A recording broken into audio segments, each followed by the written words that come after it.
until you get them cold.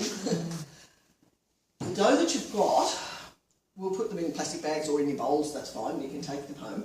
Now, you could choose to make it into bread tonight, if you've got nothing else on today, or you could put it in the fridge overnight and then make it into loaves tomorrow, if that's what you'd want to do, or you could shape them into your loaves and put it into bowls or baskets and put them back in the fridge and let them rise overnight and then cook them the next day, which would probably be the most efficient way to do it. Or you could, if you can't get round to it at all, put it in the freezer and get back to it another day. So you could divide that up and have it for pizzas? Yes. No. So that's 2 loaves? That's at least 2 loaves, yes. Yeah. As pizzas, you might get 4 decent-sized pizzas out of it, 3 or 4. But to make sourdough bread, for those who want to make starter from scratch, it is a matter of taking about a fortnight, feeding into a clean container 50 grams of flour and 50 grams of water. Mix it up. The next day, add another 50 grams of flour and water. Mix it up. The next day, as I said before, throw most of that out. Because if you didn't, you've actually got 200 grams of starter. If you started with 50 grams of each, it's 100 grams flour plus water, 200 grams, you should be adding 200 grams of flour and 200 grams of water, which then makes it 600 grams. Yeah. The next day you would have to add 600 grams of flour and 600 grams of water. Mad. Now this time you're doing it in the bath. Correct.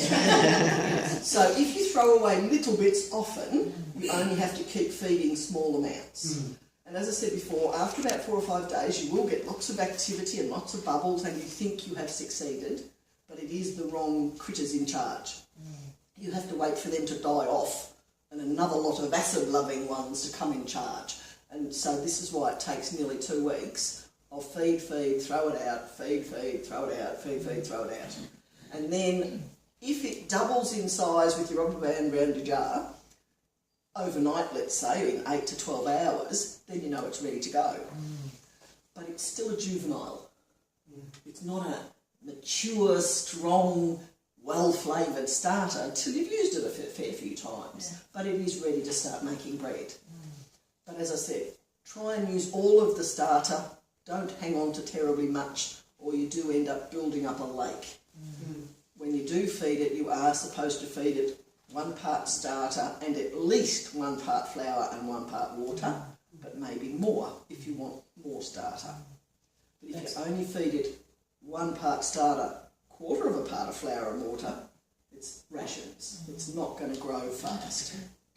But this is mature good starter. It's ready to go, yes. So you don't have to do any of that 2-week stuff if you take this home and maintain it.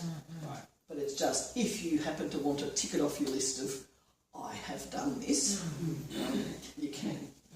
So you can put this in the fridge and leave it on? You can all go home, put this in the fridge with the lid just sitting on, and then leave it for a week or 2 weeks till you are ready to make bread again. When you have finally got some really active starter that makes lovely bread, dry some of your starter. Everyone says they killed their starter and all is over. But when you have really active starter, all you have to do is take 1 or 2 tablespoons of it, spread it very thinly on baking paper, seriously thinly, let it dry overnight, and when it's bone dry, crumble it up and put it in a jar. Wow. It will keep for years. Oh, wow. And so you then need a couple of flakes of that, not all of it, just a couple of flakes will start again. And keep it out, is it? Yeah.